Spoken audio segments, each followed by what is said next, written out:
Quantum biology is a way we can use the rules of quantum physics to guide biology and the workings of the human body.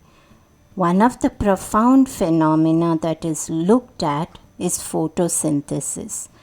You may be familiar with red light therapy, grounding, and cold therapy, but this episode dives deep into understanding the quantum biology behind these practices and looks at specific ways to use these tools for each individual. In today's episode, the three key questions we will strive to answer are: 1. How do you use red light therapy at home? 2. Is cold therapy the right therapy for you and your sleep? 3. What are the ways we can be grounding every day to improve sleep? Quantum biology is a vast and fascinating field which allows us to truly understand the science behind many ancient customs, many of which we might have let go of as old tales of our grandmother. Carrie B has focused her work on educating the world on quantum biology. Her BS in biology, MS in nutrition, and being the faculty member of the Quantum Biology Collective makes her the perfect guest for this episode. If you missed part 1 of this conversation, go to the previous episode and take a listen. Now let's get started.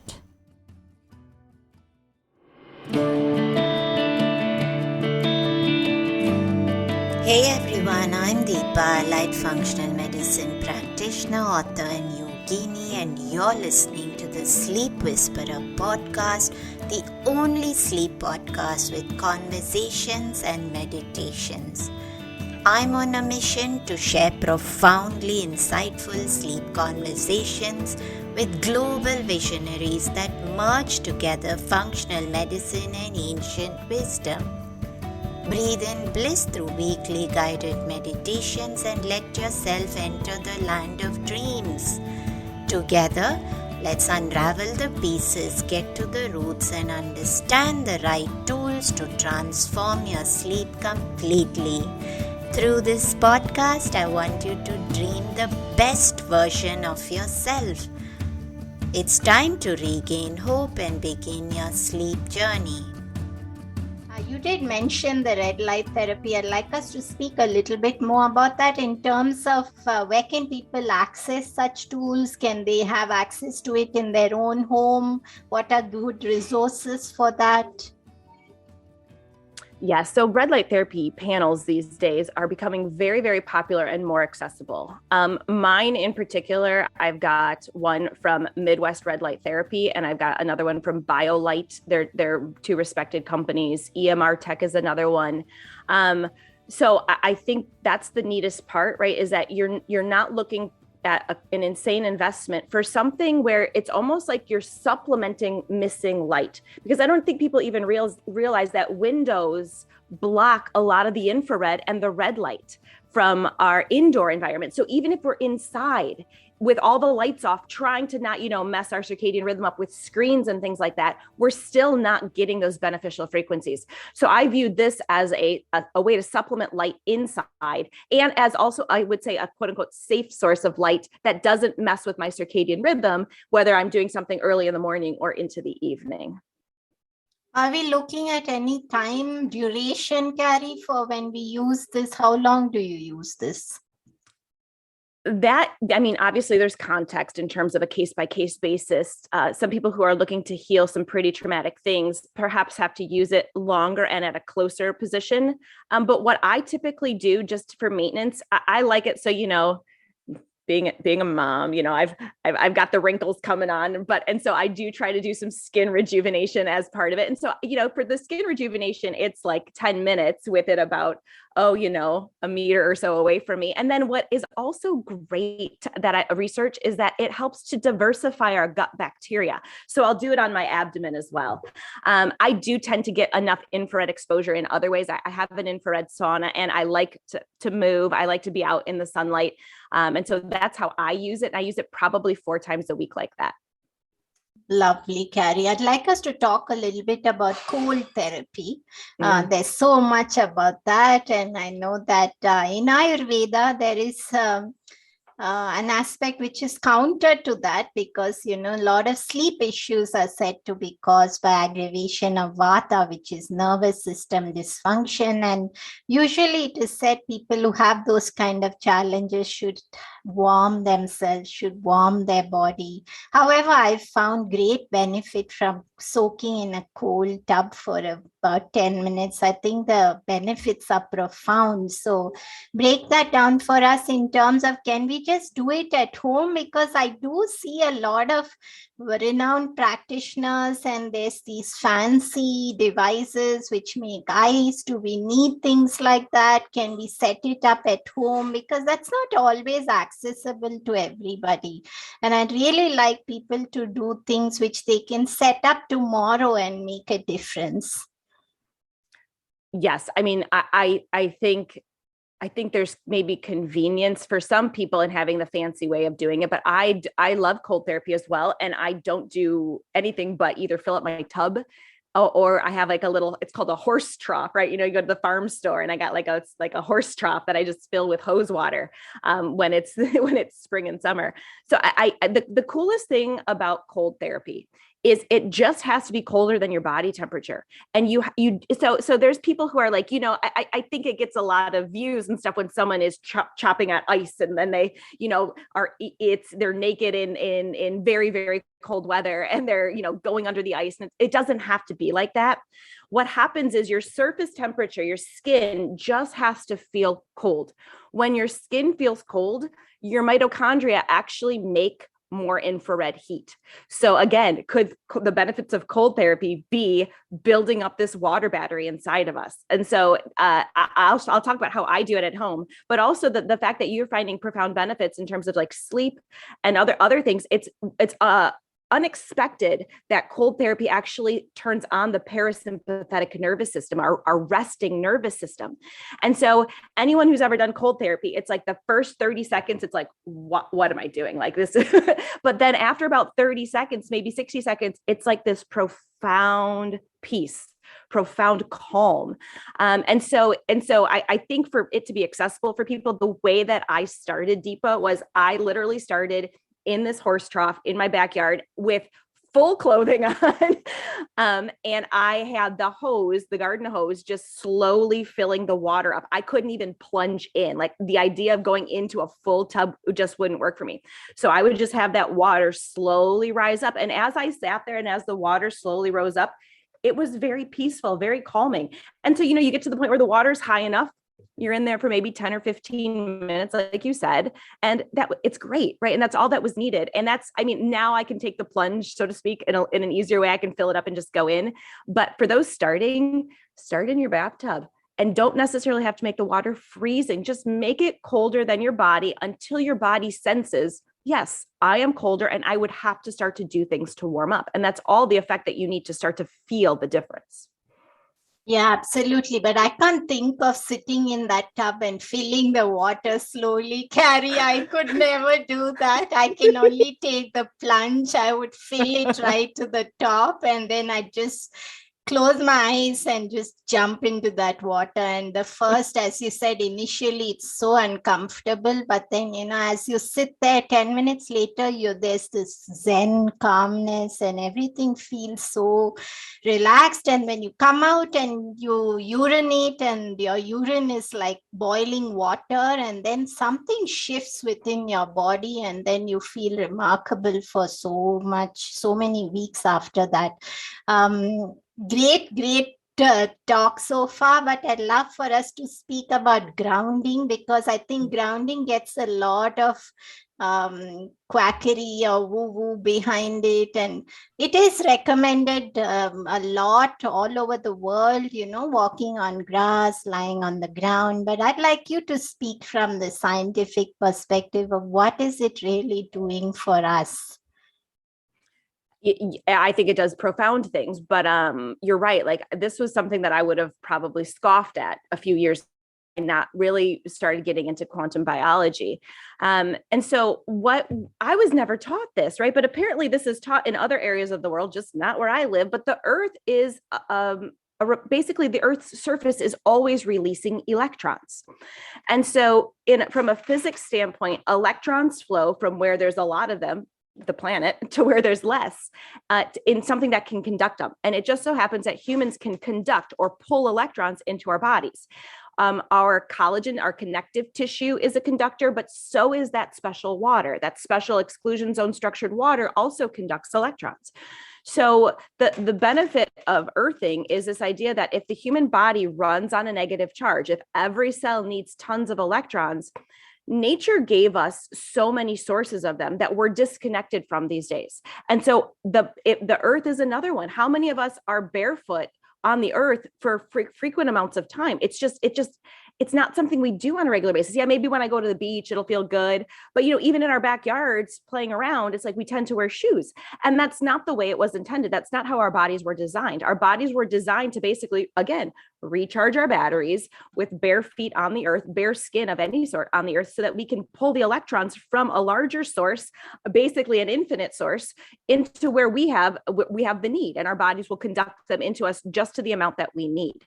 The most obvious way to visualize this and to see the before and after difference is to look at red blood cells. Red blood cells need to be like their own free little boats, basically, because they're transporting so much stuff, right? They're transporting oxygen and nutrients. Just so happens they're also transporting electrons. And what happens when those blood cells aren't electron rich, they start to stack up on each other. They start to look like a stack of pancakes, right? Like almost like a snake of red blood cells. And those are blood cells that are looking to coagulate and form clots and impair the flow of blood, impair nutrient delivery, impair oxygen delivery. And so all of a sudden, then when you take someone whose blood looks like that, it's called rouleau formation, and you ground them for 40 minutes outside barefoot, and then you take a look at their blood, all of a sudden, all of the blood cells are now separated. And it's because each blood cell basically has this quote unquote invisible halo of negative charge full of electrons. And when each one of them has a bunch of electrons around it, like charges will repel. So it's like trying to put two ends of a magnet together, two of the same ends of a magnet together. You'll never let them touch. And that's the same thing with our red blood cells. They'll just kind of bounce off of each other. They'll be able to fill themselves up with oxygen and nutrients and deliver those plus the electrons to our cells. And we're talking so much about benefits to cardiovascular health, because clumping of red blood cells is so much linked to clot formation, to thickening of the blood, formation in the arteries, plaque formation, and simple tools. So tell me, how do you ground yourself? Is it that we walk outside? Is it personally, I love to lie down on a wooden floor and just do shavasana for a while, or play some guided meditation, anything which just makes me feel like I don't want to have anything under me. I just want it to be my body touching the ground.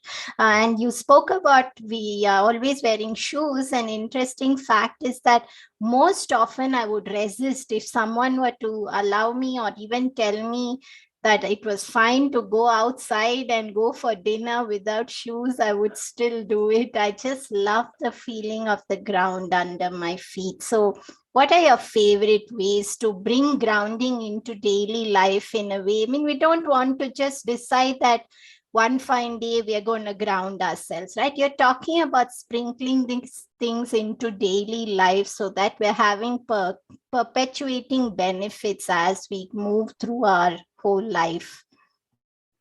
Yeah, I call these like my 2%, like what little 2% things am I doing every day? And they start to add up, right? And so it's way more beneficial to ground for 3 minutes every day than, like you said, once a month, 3 hours, be outside barefoot, because we're dealing with things at the particle level, the quantum level. And those when you're looking at the quantum level of the effect, it happens instantaneously. And so a little stimulus can provide a big benefit. And so the way I love to do it is first thing in the morning, and I'm on Instagram, and people really follow me for this quantum health stuff. And one of the things I do every morning is I take a picture when I'm out at my sunrise, because I see the sunrise every morning. And then I also take a picture of my bare feet touching the earth. It could be snowing, it could be raining, it could be a beautiful summer day. And it's just this recognition that even if I'm just out there for 5 minutes, it matters. And so I like to start my day with any amount of grounding and sunrise that I can get, whether it's 30 seconds to 3 hours. And then if it's the middle of winter, I'll do little things. Like, it might sound weird, but I'll be barefoot when I walk to the mailbox and back, or, I'll be barefoot because I forgot something in my car and, it's cemented my garage. And so that conducts, right? So it's just like, okay, in the winter, I don't ground as much, but I still try to do it just periodically throughout the day, because I know it's just like a little recharge of electrons every time I do it. And then come spring, summer, and fall, you can't catch me with shoes on unless, like you said, unless the store says no shirt, no shoes, no service, right? Because I absolutely love the feeling of being barefoot, and so do my kids. So, on a weekend when there's no school, we're in the middle of summer, we will just be barefoot outside playing. You come in, you come out, no shoes. And my son has learned to kind of do things barefoot in the front yard, like playing basketball. It's like, okay, just whatever you can do barefoot will give you that benefit. And it's better to do it more frequently. I call it consistency over perfection. Consistently try to do it every single day, even if it's a short little bit, and you will make a difference in how those electrons are working inside of your body. I love that, Carrie. And, I take my breakfast tray and my computer, even if I need to work. If I don't have calls, I go put that amidst the trees. I sit on the ground and I'm leaning back against a tree trunk. And I work almost the whole day like that. But what about people who don't have access to nature, who are not amidst this luxury of being out among the trees? What can we do to ground ourselves within our own home, or maybe within an apartment? There are technologies, right? And you have to make sure that your outlet is grounded first. And so there's a company called Ultimate Longevity that they sell little grounding pads, if you will, that you can put your feet on or bare skin on. And they also come with an outlet tester. So you can test to make sure that your outlet is grounded, which basically just means it's pulling electrons in from the earth. And so that would be an alternative source. It can be as simple as, like, literally you can put a copper rod and a copper wire, like a copper rod hammered into the earth. You can wrap a copper wire around it and literally hold onto the copper wire, and that will conduct it, because copper is a conducting metal. And so there's ways to do it. You can kind of quote unquote hack it. I'm not a big fan of the word hack, but you can hack it, and you can make sure that you're still getting those electrons, even if you're not, surrounded by nature. The other thing to make note of, though, is concrete does conduct. Wet concrete conducts too. So I wouldn't necessarily walk barefoot in New York City because of all of the other electrical charges and things that are there. It's not necessarily an ideal situation.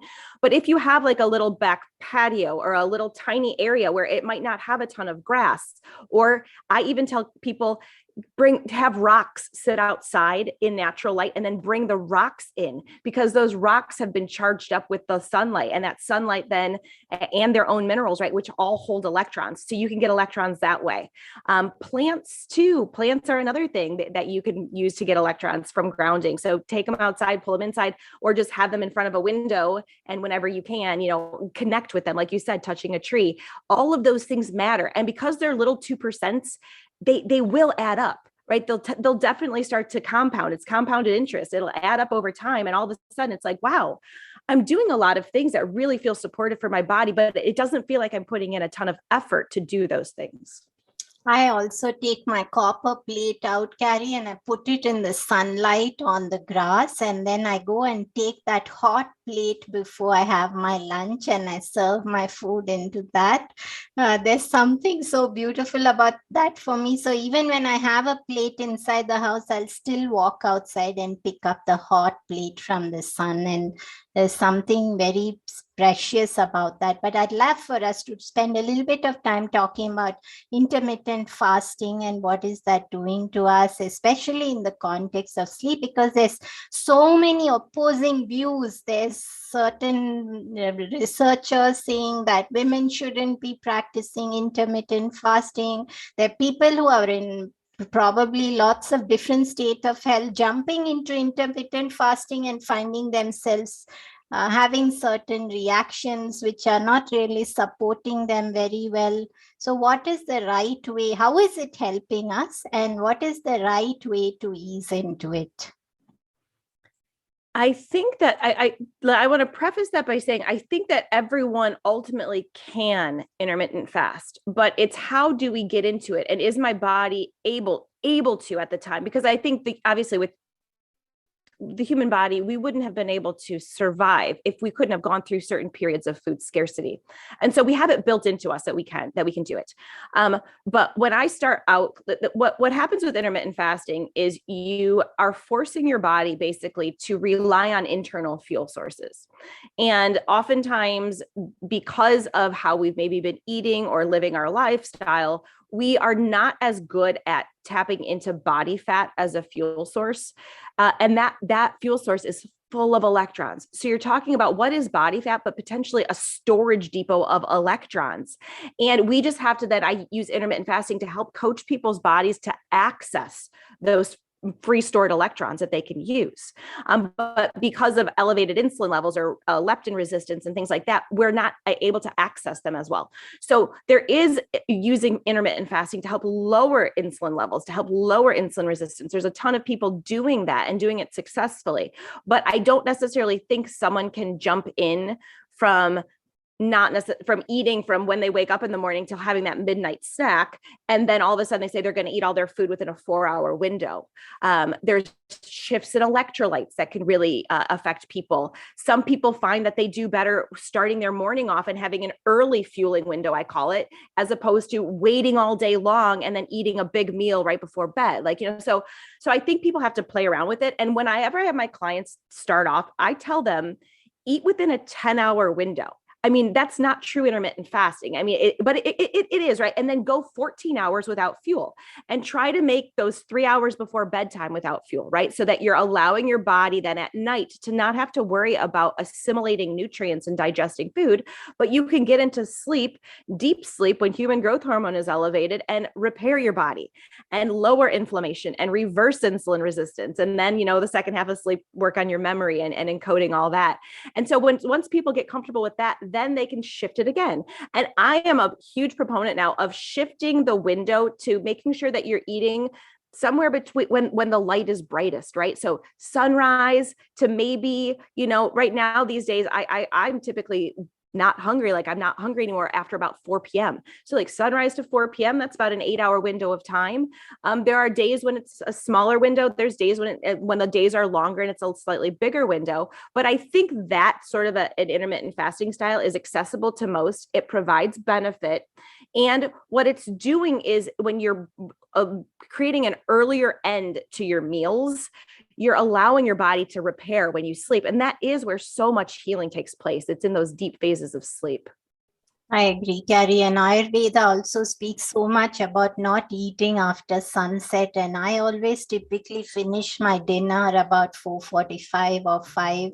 But the pushback that I've received sometimes from clients is, you're killing my social life. Who's going to want to dine out with me at 4 o'clock or 5 o'clock? So how do we navigate those kind of challenges? If I do go out afterwards with friends or, family or whatever, even have a date, with my husband, it's this idea of, I can still go out and socialize. I'm the person who I ask for soda water. I like a sparkling water and I'm there for the company. I'm typically not at whatever bar or restaurant to enjoy the meal that the food that they're offering. I like making my own food at home. And so I find that it is a balance, but it's also me asking this question when I say, I ask my clients to phrase it this way. I say, oh, you have to say that is not a priority for me. Good sleep is not a priority for me, or feeling better is not a priority for me. And when I phrase it that way, it's like, well, that doesn't sit right with me. So then I want to shift my behaviors. I want to shift how I operate, because I do want to feel better. I do want to heal. I want to thrive. And so when we say, oh, instead of it's killing my social life, I have my clients say, being healthy is not a priority for me. And it's just a different mindset. And then, at some point you do start to connect with other people who kind of get it, or they're interested in what you're doing. And then you become this beacon of information and potential help for other people who are saying, oh, okay, yeah, I can get with that. And that sounds interesting to me. And then, life is good. Yeah, I agree. I think I just always schedule only lunches out. You'll never find me eating dinner outside. And I think we just have to pick a meal. I mean, it's, as you said, it's all about the company. But on that note, I would love, because you said I prepare my own food, and I know it's not fully relevant to our discussion of quantum biology, but I would love to know what's generally on your plate. Mm-hmm.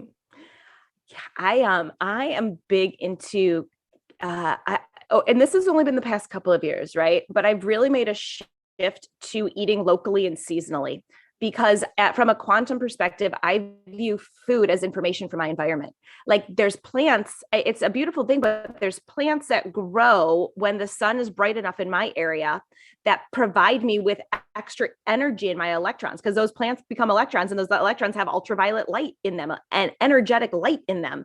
And they tell my body a message.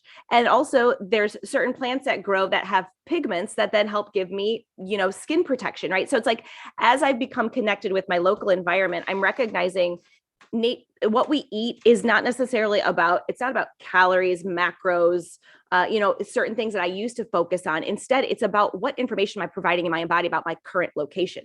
So for me, in the winter, you're not going to catch me eating a banana or a pineapple or things like that in the middle of winter here. And so you'll see me eating a lot more.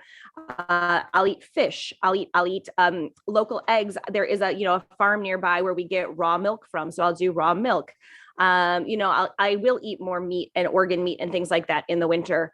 And I feel great. Like, I don't want to eat. I don't miss the fruit. But then come spring, literally in about a month or so, maybe a little longer, strawberries will be here. Right. And so then I shift, and it's like, what's available? I will eat the dandelion greens as they come out. Right. Because that bitter taste, I think, is just so important for the liver function in the springtime. And so I really switch things up as they come. And I try to make at least 80% of what I consume really, truly in tune with my local environment. I love it, Carrie. I mean, this is all the principles of so many ancient wisdom, and it's lovely to see that it's all coming backed by research, so people can truly understand what's behind them. And I know we're almost out of time. I'd love for you to wrap this up, just telling us if you missed anything about quantum biology. Is there anything specific to sleep that you could advise for people as a daily routine to navigate that area from sleeplessness to deep quality sleep? Well, we talked about the light, right? And I do think that what I have found to be very beneficial is this idea that my eyes capture light. And it's when ultraviolet A light is present, and there's apps you can find, like I use the circadian app to tell me when that is in my area. But right now it's about an hour after sunrise. What I know about ultraviolet A light is that when those photons get captured by my eyes, they take tryptophan and they make it into serotonin. And then when there's enough serotonin built up, and then there's the signal that the day is ending and I'm blocking the artificial light and I'm not turning it on, that serotonin then can become melatonin. So I tell people that good sleep starts with good morning sunlight, especially that ultraviolet A light when that appears, because not only at sunrise am I setting my circadian rhythm, which should signal some fatigue at the appropriate time of the evening, but then also that ultraviolet A light is really helping me boost my serotonin. So I feel really good in the morning hours. And then I'm prepared to get into a really good quality sleep as the sun goes down. You spoke about the circadian app, and we had the founder of the app, who's Bastian. We had him on an episode as well. We had a lovely discussion. Thank you, Carrie. And we have all our guests conclude our show mantra. If sleep is the new medicine, then how would you complete that for us? If sleep is the new medicine, then I need to spend as much time in nature and outside as possible. Lovely, Carrie. And where can people find you if they like to know more about your work? I know you spoke about Instagram, and I'd love to go now and take a look at your videos or photos of your feet in the sand. So yeah, every day you'll see on my stories at Carrie B Wellness. So Carrie B Wellness, you'll find me on Instagram. I have a YouTube channel. I also have a website as well. So I do take select clients one-on-one. That's getting pretty booked up these days, but I still love interacting with people that way. And then also if you stay in touch with my newsletter, so sign up for my newsletter, because I offer courses in quantum health and quantum biology. We're just going to be offering a circadian rhythm reset. So, I mean, there's things that if this is interesting to you, stay in touch with me in some way, and we'll make sure you get the information about how to apply this stuff with my help. Lovely, Carrie. Pleasure having you here today. And it was a great conversation, which just literally flew by. So thanks for your time, and would love to see you again sometime. Thank you so much for this chat. I just loved chatting with you. It was lovely, lovely. And I really appreciate the message you're bringing to the world. So thank you, Deepa. And I'd love to chat with you again. We heard Carrie talk about quantum biology, red light therapy, cold therapy, and grounding. Ayurveda has three main principles, which are like attracts like, opposite brings balance, and eliminating the triggers of imbalance are the key to recovery. If we think about this, is cold therapy for everyone? Here's my take on this. It is unique. However, there is no one fix for everyone. Our bodies, our health, and our sleep is continuously influenced by our own body constitution, the seasons, what's around us, our location, and the state of the energies within us at this very moment in time. It's almost as if I have two different bodies in the winter and in the summer, as I oscillate between a cold body and a hot body. If we were to juxtapose the principles of opposite brings balance, we need to have subtle mindfulness about the temperature within. When Vata is highly aggravated in the winter, for someone who is predominantly Vata, the subsequent increase in cold can be imbalanced initially, or you might need to do it less frequently. This does not mean it will not offer you benefits, but it's quite bio-individual. Grounding, on the other hand, can be something which is a great practice to start right away, irrespective of body constitution, season, and location. My suggestion is to lie on the ground, use a earpiece, and play one of our guided meditations in the afternoon. Lying on a wooden floor is warm and balancing if you have that. It is a great practice to move the energy, get the blood flowing, and improve cardiovascular health and sleep. Make a commitment this week to do this every afternoon, and I'd love to hear what it did for you. Have a great day.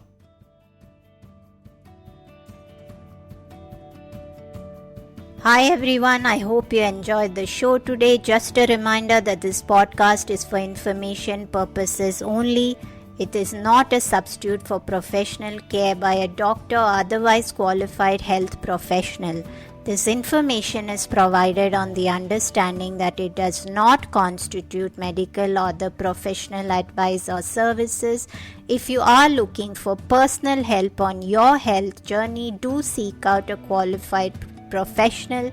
Please do make your own healthcare decisions based upon your research and in partnership with a qualified healthcare professional. It is in no way intended as medical advice or a treatment or cure for any condition, be sure to always directly work with a qualified practitioner before making any changes to your diet or lifestyle that may feel out of your realm of comfort or understanding. If you are looking for an allied functional medicine practitioner, do seek out more information on www.phytothrive.com.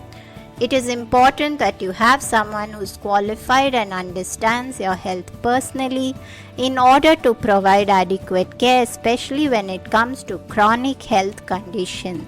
Be sure to subscribe to the Sleep Whisperer podcast on your favorite podcast app to get each episode as soon as it launches.